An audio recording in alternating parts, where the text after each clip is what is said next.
Un saludo a todos los hermanos. Miren, esto es un regalo de Dios, el que podamos compartir como hermanos aquí, esta hermandad. Esto es una hermandad, esto no es ni discipulado, ni liderazgo, ni pastoreo, ni dirección, esto es una hermandad. Y yo pienso que esa es la voluntad de Dios, ¿no? Así que lo que hacemos aquí es compartir de corazón a corazón como hermanos las experiencias que el Señor nos deja vivir en este servicio maravilloso que es la Gran Comisión. Y el hermano Gabriel me pidió que habláramos un poco de Purín, Purín. Y antes de hablar de Purín, tengo que decir tal vez tres cositas. La primera es que el peor error que se comete en la historia es sacar a Dios de la historia. Y lo que estamos viendo hoy en el mundo es exactamente eso. Eh, el ser humano desde Adán ha querido vivir bajo sus propias leyes y no bajo las ordenanzas divinas y eternas del Señor. Y siempre lo ha querido sacar de la ecuación y eso es vivo hasta hoy. ¿Cómo se puede entender eso hoy para hermanos tan queridos y curiosos como Jorge Enrique y como todos los que estamos aquí? La lucha hoy se traduce básicamente entre lo que es los grecorromanos versus los judeocristianos. Y eso tiene unas connotaciones maravillosas en nuestra historia. Así que todos los que estamos aquí, ¿no? Los Osorio y Rubén en Venezuela, con su situación, María del Socorro, Jair, todos hacemos parte de la historia y no hemos cometido el error histórico que ha cometido la humanidad. Nosotros no hemos sacado a Dios de nuestra vida ni de la historia. Entonces, lo primero para hablar de Purín es esto, hermanos. Purín es una fiesta histórica que se repite, que está viva, que no ha pasado, que es muy actual. Y es la lucha histórica del hombre de fe, de la mujer de fe y del creyente contra el enemigo que vive de generación en generación y se llama Amalek, que es Amalek nada más ni nada menos el que interviene cuando Dios quiere ser expulsado de la historia, entra Amalek. Y eso es de generación en generación. Cuando conocimos de Cristo, nos dijeron a nosotros, los descendientes de Bill Bray, que había que cumplir la gran comisión en cada generación. Pues en esta generación nosotros estamos al frente con el enemigo Amalek. Y Amalek nos molesta con la salud, con la economía, con la geopolítica. Todo lo que está sucediendo, y querido Gabriel, cuando usted me dijo que hablara de Purín, es geopolítica. Entonces, eso es lo primero. Lo segundo es que Dios, el Eterno, el encarnado en nuestro amado Jesús, quiere intervenir en la historia. Entonces, lo primero es que el hombre lo quiere sacar de la ecuación histórica. Y lo segundo es que Dios interviene en la historia. Y aquí quiero hacer como un énfasis especial. Gaby hace parte de la historia de Dios, sí, y tu corazón, Marta, y la situación de Hernán en España, y el viaje a Australia, como tú lo has dicho. Faltaba un aparatito que regule la entrada de alimentos, pues ya apareció en Australia el aparatito. Entonces, yo pienso que con los años, mis hermanos, como esto se trata aquí de un compartir entre hermanos, yo pienso que con los años uno tiene que llegar a entender que los cabellos, que las hojas de los árboles, que las palpitaciones del corazón, que los pajarillos, todo obedece a un plan maravilloso de Dios que quiere intervenir con nosotros en la historia. Amén. Si fueran pentecostales, dirían, amén, hermano. Tanto dan gloria a Dios. Todo el mundo, ya, habrían roto 2 bancas ya. Amén, hermano. Amén, gloria a Dios. Sí, miren, mis hermanos. Sí, la enseñanza más hermosa de toda la Biblia. Amén, gloria a Dios, aleluya. ¿Quién vive? Eso, Cristo vive. Miren, no, hermanos, miren, si uno diera cada paso sabiendo que está en la voluntad de Dios, la vida sería dichosa, alegre, santa y perfecta. Pero el problema es que lo hemos olvidado en momentos. Yo estuve en unas conferencias hace muchos años de un grupo con visitantes hebreos con la pregunta, ¿dónde estaba el Dios de Egipto en el holocausto nazi? Y fue interesantísimo. Y tenemos es que en esos retiros que a veces queremos encontrarnos, tener más calendario que horario, hasta que el Señor nos diga, boten esos relojes y quédense aquí conmigo. El Señor quiere es que compartamos, acariciemos el alma. Entonces, lo primero es, Dios quiere intervenir directamente en la historia y por eso le dijo a Moisés, ustedes saben que cuando él recibe la Torá en el Sinaí, inmediatamente después empieza a dar instrucciones sobre el templo. ¿Y por qué razón? Porque quiero morar en medio de ustedes y con ustedes. ¿Y qué ha hecho la historia? ¿Cuál es la historia en resumen, Gaby?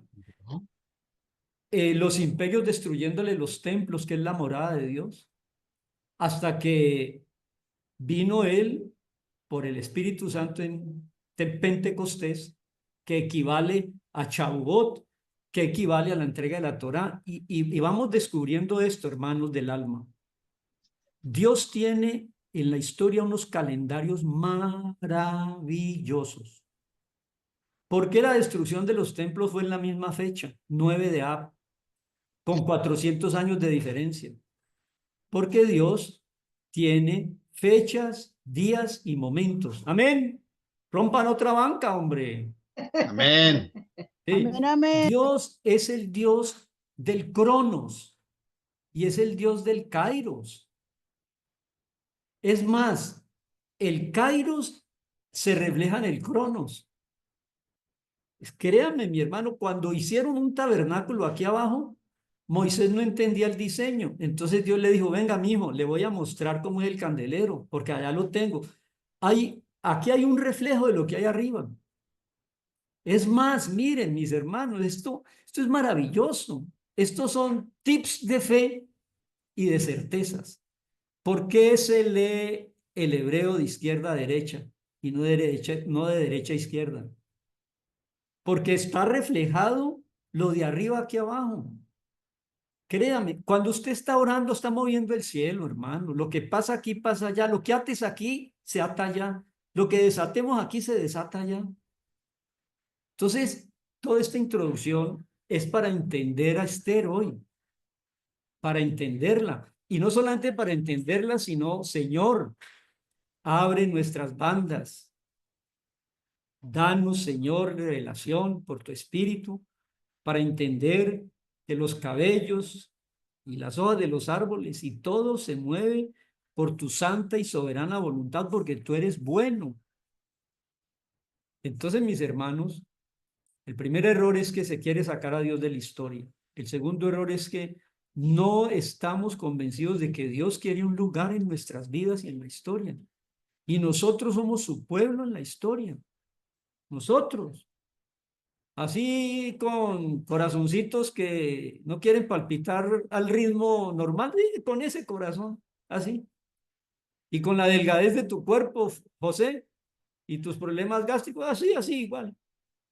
Porque si fueras robusto y todo, estarías en otro lugar hoy.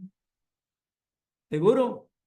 Yo le he dicho muchas veces a la gente cuando tenemos esas conversaciones ya más familiares, pero aquí yo me siento en familia. Yo les dije, lo he dicho en muchas ocasiones, yo cuando llegué al Señor, yo había enterrado el estómago y fui operado de una bypass gástrico por una úlcera que me estaba matando. Y eso fue en el 1972. Y yo conozco al Señor en el 73, ¿no?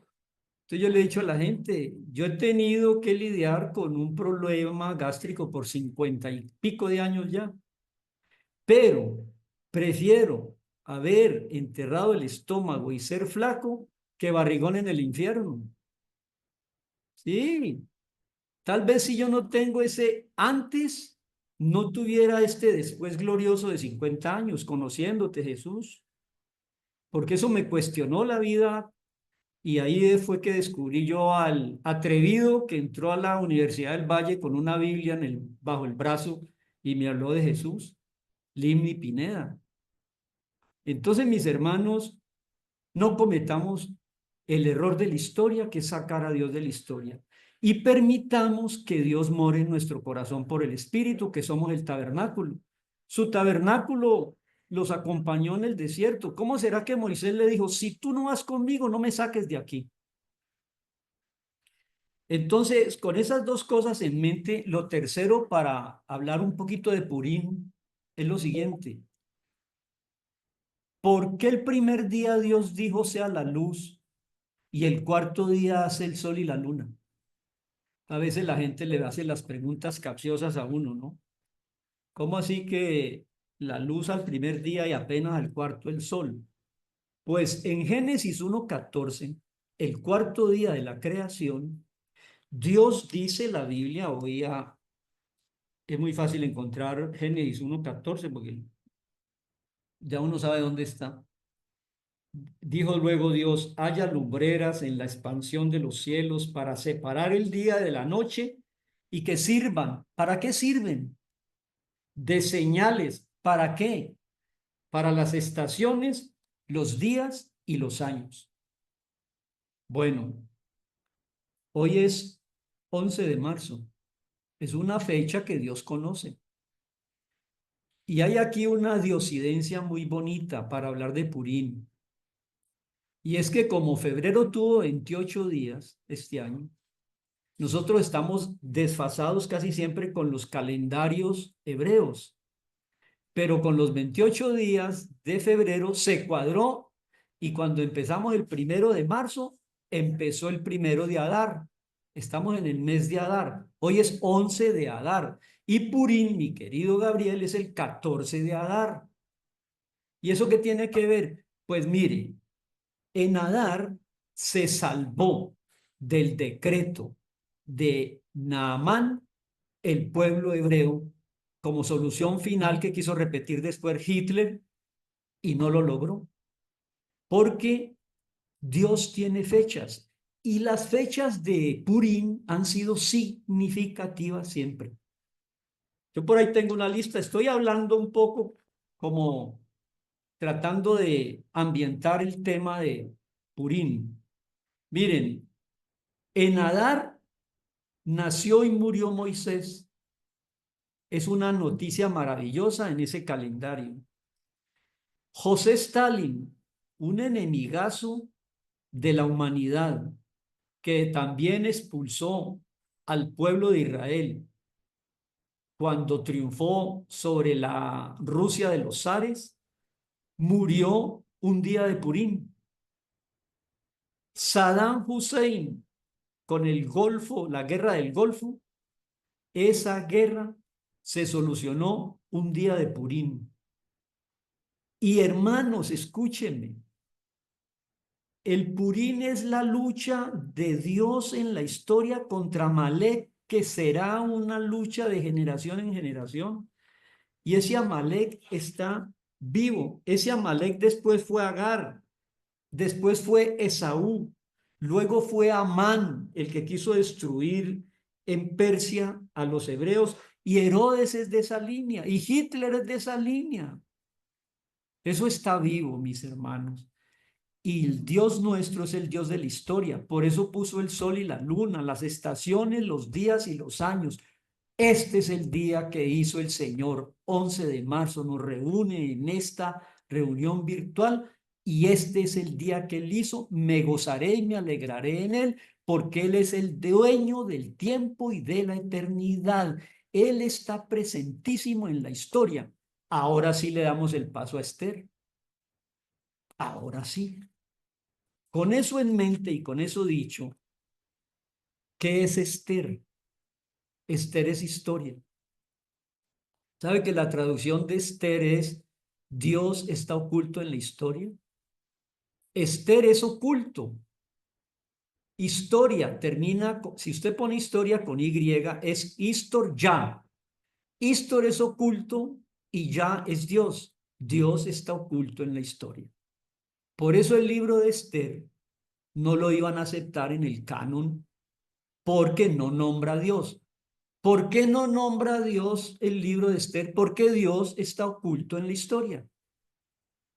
Entonces, mis hermanos, más que fe, tengamos convicciones y certezas que hoy es el día que ha hecho el Señor, estamos aquí reunidos y cada uno de ustedes, yo me gozo, por ejemplo, con los devocionales de Rubén Darío. Fuimos elegidos, es una elección. Y entonces, ¿dónde queda el libre albedrío? Eso queda para que usted decida por la vida y la presencia y la soberanía y la omnisciencia y la omnipotencia. Todo ha sido por la gracia de Dios que un día entró un señor a la Universidad del Valle con una Biblia bajo el brazo y yo había enterrado el estómago y él tenía programado todo para que yo aceptara ese mensaje de mi amado Jesús y no lo he cambiado ni un ápice en 52 años.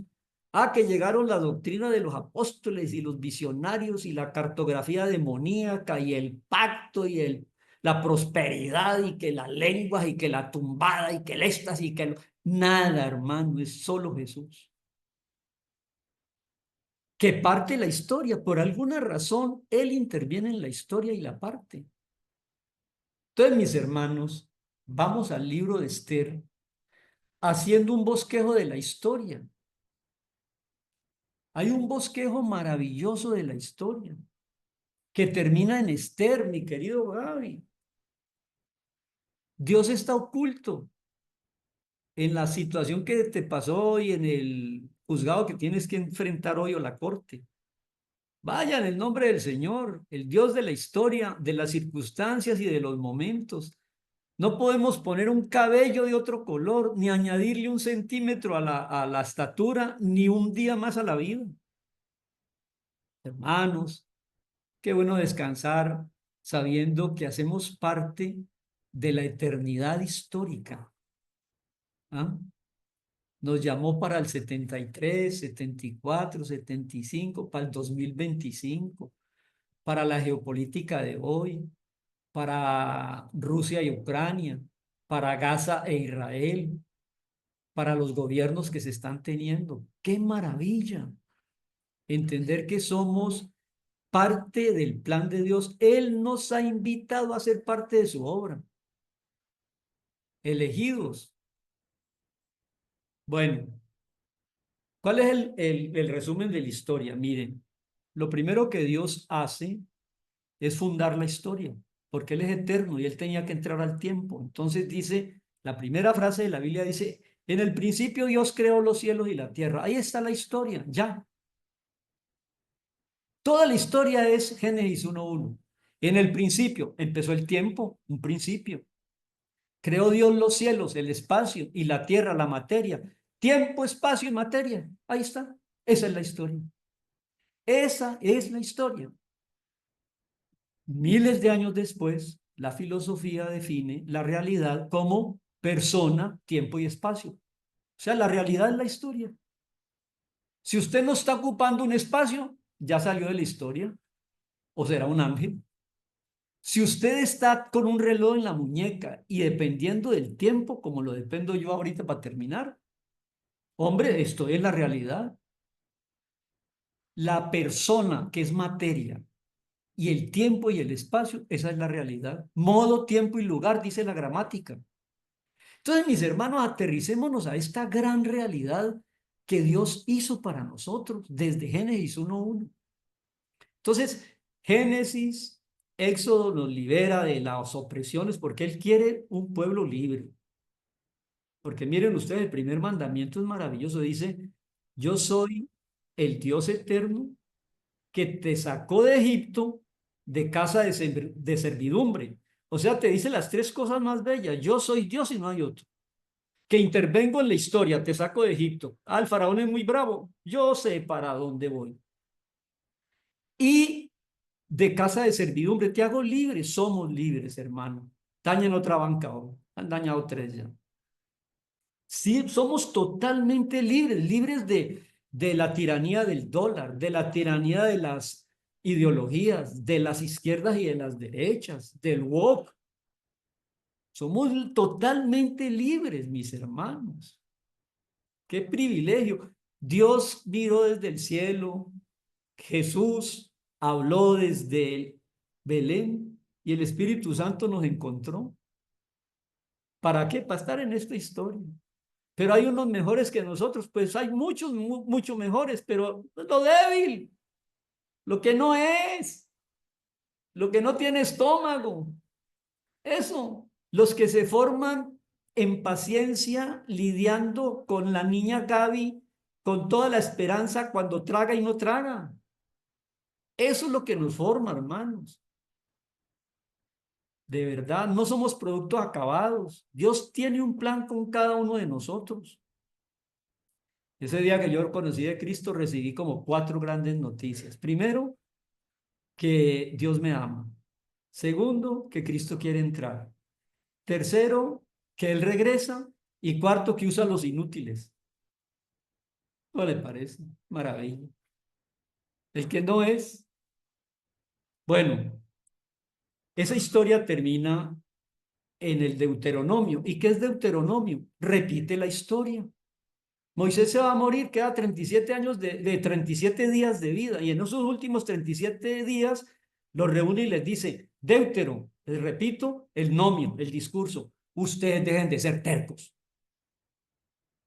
Todo lo que nos ha pasado es por culpa de ustedes.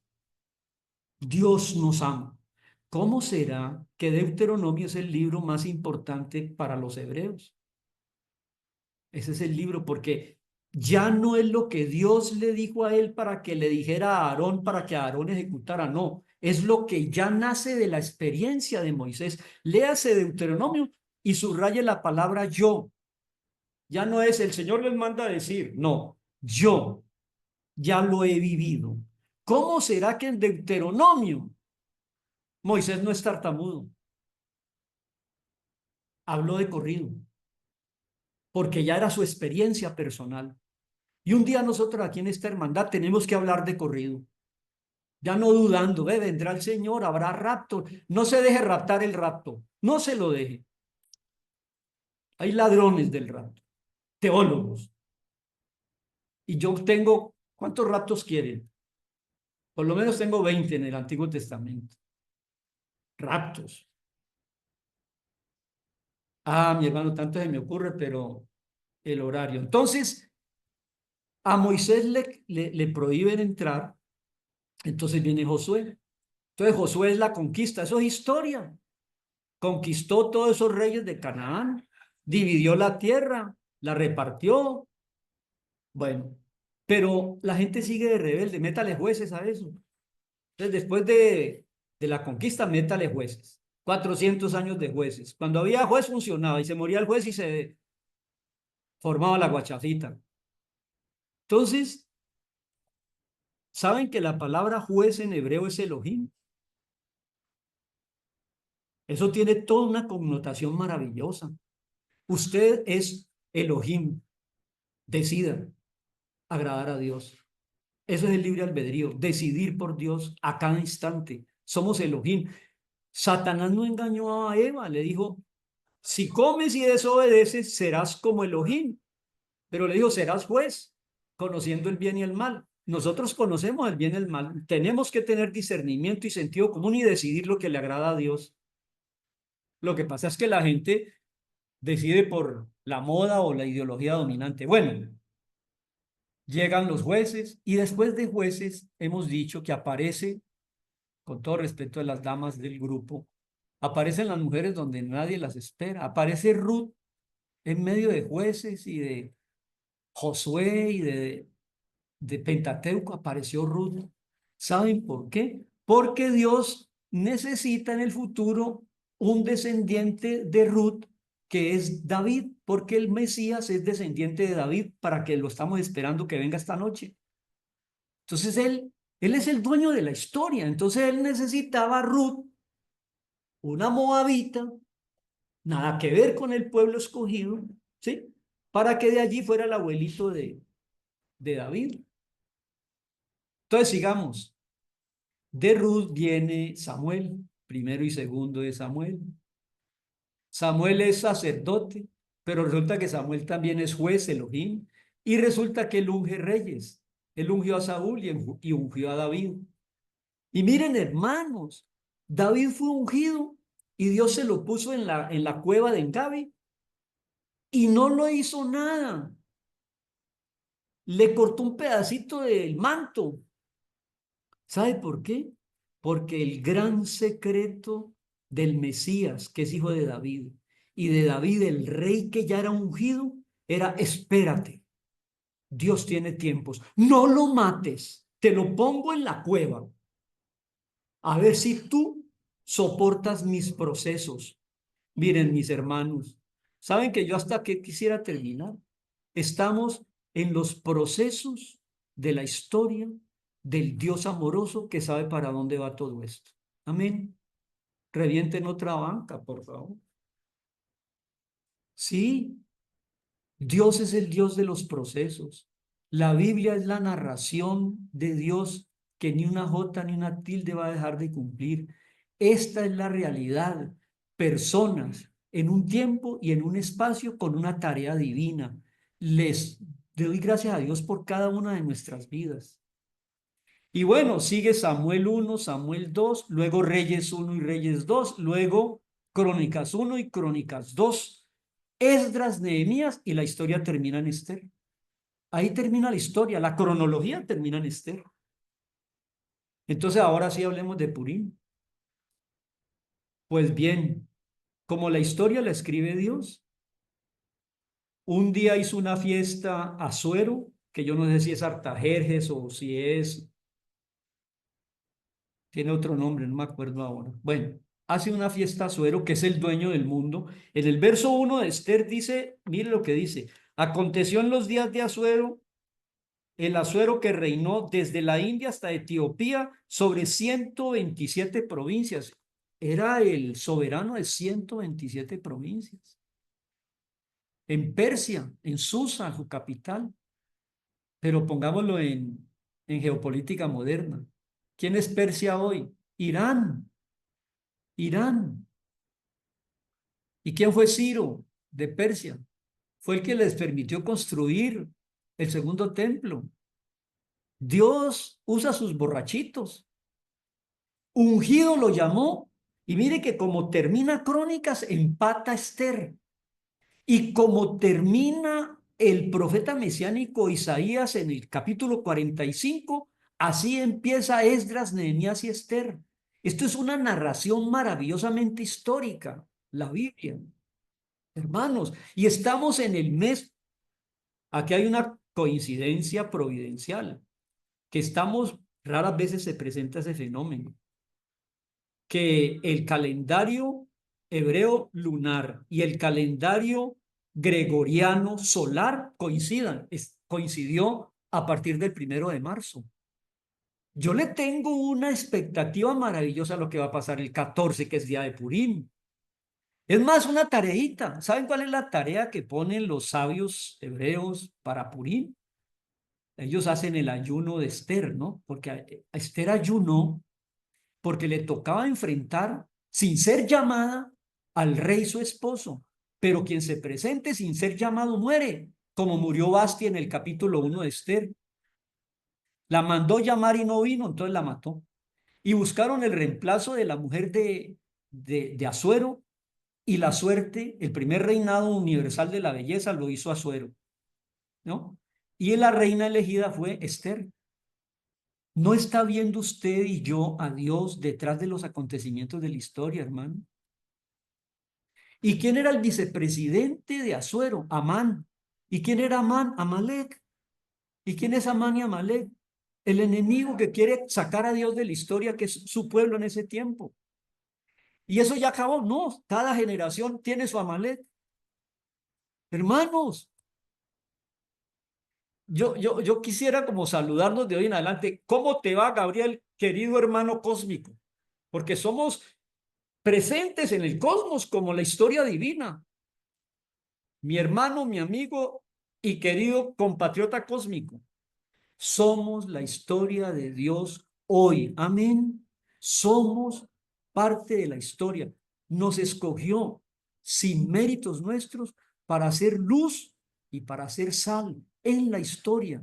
¿Y cuál es la historia? Tu vida, tu carácter interior, tu esposa, tus hijitos y la iglesia. En ese orden, en ese orden. Y lo repito, en ese orden. Serán benditas en ti, Abraham, todas las familias de la tierra. Cuidado con la familia. Si yo fuera el enemigo, si yo fuera Amalek, destruiría la familia. Ahora entiende usted por qué no se quieren casar, no quieren tener hijos, aprobaron la píldora, aprueban el aborto, cambian de sexo, se mutilan. Porque está Amalek vivo, mis hermanos. Quiere destruir la familia. No hay cosa más bella que ver. Yo aquí tengo al frente de mi pantalla a Gabriel y a Marta. Eso es el plan de Dios, hermano. Yo voy a llegar al cielo con mis manos vacías, pero con Mariú, canosa y flaco. Así somos, hermano. Hermano, lo primero en las listas de pecado que aparece siempre es el adulterio. Porque el que rompe esta unión es exactamente igual el que cambia al Dios eterno por un ídolo. Por eso la idolatría lleva a la promiscuidad, inevitablemente. Aquí hay una cantidad de cosas que, como les digo, necesitamos un calendario. Hay una reciprocidad entre la tabla 1 que mira hacia Dios en los 10 mandamientos y la tabla 2 del 6 al 10 que mira a los hombres. Porque hay solamente 2 mandamientos, con todo respeto de los judaizantes que creen que son 613, de los cuales no se cumplen una cantidad porque no hay templo, porque no soy mujer, porque no tengo cultivos, porque no hay descanso de la tierra. La rebajona queda en 10 cuando dijo Jesús, y de esa rebajona quedan 2 cuando le preguntaron a Jesús, dijo, amar a Dios y al prójimo. La tabla 1 y la tabla 2. ¿Por qué? ¿Por qué? Porque si el primer mandamiento es amar a Dios y el que está en la otra tabla es el sexto, ¿sí? No matar. Quiere decir que el que ama a Dios no mata. Pero como sacaron la primera tabla de la historia, entonces la ley tiene que prohibir el asesinato. Pero si pusiéramos la primera tabla donde todos amamos a Dios que nos hizo a imagen y semejanza suya, somos iguales ante Dios, no mataríamos. Pero el segundo es, no te hagas imagen. ¿Y cuál es el séptimo? Adulterio. Toda sociedad idólatra inevitablemente cae en la promiscuidad sexual. ¿Por qué este desenfreno, Pastor Brown, de este mundo? Porque se olvidaron de Dios y le hace Romanos 1. Pero bueno, volvamos. En el capítulo 2 nombran a Esther y en ese capítulo 2 hagan la tarea de Purín el 14. Léanse la Megilá de Esther, así la conocen los hebreos. El libro de Esther. Léaselo sin saltarse ni una comita. En la mañana lo lee el día 14 y en la noche lo lee otra vez, ¿sí? Y ahí está toda la historia. Resulta que en el capítulo 2, Mardoqueo, que no se inclinaba ante Amán y la Amalek, Amalek se la montó, como dicen los jóvenes. Entonces dijo, cuando yo llegue a ser el virrey oficial, lo primero que hago es acabar con todos los judíos en las 127 provincias de Persia. Eso cuando Mardoqueo oyó que había un complot contra Asuero, le dijo a Esther, Esther, vas a quedar viuda. ¿Por qué? Van a asesinar a Asuero. Entonces ella tomó nota y le dijo a Asuero, investigaron, descubrieron que era cierto ese complot apresaron a los enemigos y eso quedó escrito. Un día se trasnochó Asuero y él no es como nosotros que nos trasnochamos y nos vamos a Netflix. Él dijo, tráiganme las crónicas y abrió en una crónica donde decía que hubo un complot hace unos años y un señor Mardoqueo me libró. Entonces llamó a su secretario y le dijo, oiga, secretario, orden ejecutiva, así como hace nuestro amigo. Voy a dar una orden ejecutiva. ¿Se recompensó a ese señor Mardoqueo? No, no se le dijo nada. ¿Cómo así? Me libró y eso quedó escrito y nada pasó. No, no pasó nada. No le dieron ni siquiera una medalla, no. Bueno, pues le voy a hacer honores. Venga, Amán, hágamele los honores a este hombre. Hermanos, Dios está oculto en la historia. ¿Por qué tenías que trasnocharte? ¿Por qué tenías que coger crónica? ¿Por qué tenías que leer eso? ¿Por qué tenías que preguntar que no había sido recompensado? ¿Por qué le diste esa recompensa? Para resumir la historia, Esther se atrevió a meterse al patio sin ser llamada y ella le dijo, mire, Mardoqueo, usted haga lo suyo, ore y ayune, que esa es la labor de la iglesia. Y usted, Esther, haga lo suyo, enfrente a su marido, el dueño de 127 provincias. Y eso se repite hoy. Usted, Israel, haga lo suyo, métase a pelear con los enemigos físicos. Y nosotros, Mardoqueo, intercedemos en las esferas celestes porque nuestra lucha no es contra carne ni sangre, sino contra potestades. Nuestra oración por Gaby, por Israel, está dándole el triunfo a Israel que no lo han podido destruir y vamos peleando con ellos 2000 años desde que se tumbó su segundo templo. Somos historia, mis hermanos. Lo que pasa es que nuestra lucha no es camuflados, con bayoneta, sino de rodillas, con las manos en alto, como luchó Moisés. Por eso me gusta mucho el logotipo de Aarón y Hur, porque está Moisés con su vara y a un lado Aarón y al otro Hur orando, mientras que Josué enfrentaba al enemigo real. Y en la medida que oraba la iglesia, representada en Aarón y Hur, que eran sacerdotes, triunfaba Josué. Se cansaba y bajaba sus manos, triunfaba Malé. Bueno, mis hermanos, la historia es el escenario de Dios detrás de bambalinas. Y nosotros somos escogidos por su elección maravillosa de gracia en Jesús para ser sus soldados. ¿Y sabe cómo termina? ¿Sabe cómo termina Esther? Mire, dice que trajeron a Amán y a 10 de sus hijos y los colgaron. ¿Sabe que cuando terminó la Segunda Guerra Mundial, nació lo que se llamó el Tribunal de Nuremberg en Alemania? ¿Y sabe usted que fueron acusados los criminales de guerra de campos de concentración y holocausto y de hornos crematorios? Mengele fue colgado, me parece que, ¿cómo murió él? No me acuerdo. Fue declarado culpable en el veredicto. Los lugartenientes de Hitler y el holocausto en la Segunda Guerra Mundial por atacar al pueblo de Israel y ahorcaron 10. ¿Cuántos ahorcaron con Amán? Sus 10 hijos. ¿Y en qué fecha ahorcaron a los lugartenientes de Hitler en Nuremberg? Eso fue creo que en el 52, me parece. Pues lo ahorcaron en un día de Purim.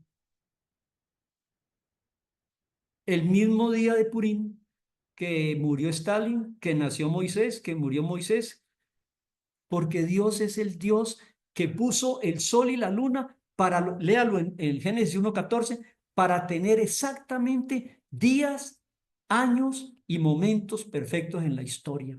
No estamos solos, hermanos. El error de la historia es que quiere sacarlo de la ecuación y por eso estamos como estamos. El amor de Dios y el propósito de Dios es que nosotros le demos a Él un lugar en la historia.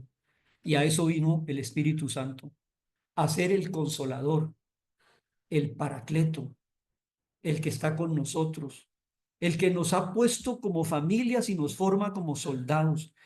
Pero todos estaremos en la vanguardia, no, otros estamos en la retaguardia. La oración, el testimonio, la intercesión, las lágrimas silenciosas en esas noches de agonía que todos hemos tenido por la salud, por la economía, las injusticias que vemos alrededor, la violencia, la maldad, cómo está creciendo. Nosotros, inclinados en lo privado de nuestro aposento y cerrada la puerta, Dios lo está viendo desde los cielos y está recompensando públicamente. Estamos en los momentos finales de la historia, mis hermanos. Esta noche puede ser el sonido de trompeta de las 7 fiestas. ¿Cuáles son el calendario de Dios en la historia, José? Sus fiestas. Sus fiestas son de verano, de invierno, de primavera, de cosecha. ¿Por qué sus fiestas las escogió así? Porque Dios es el Dios de la historia y tiene un calendario con fechas. ¿Y cuántas fiestas ya han pasado? Pues la primera fue Pesa, que tenía que morir un cordero para poder salir de Egipto.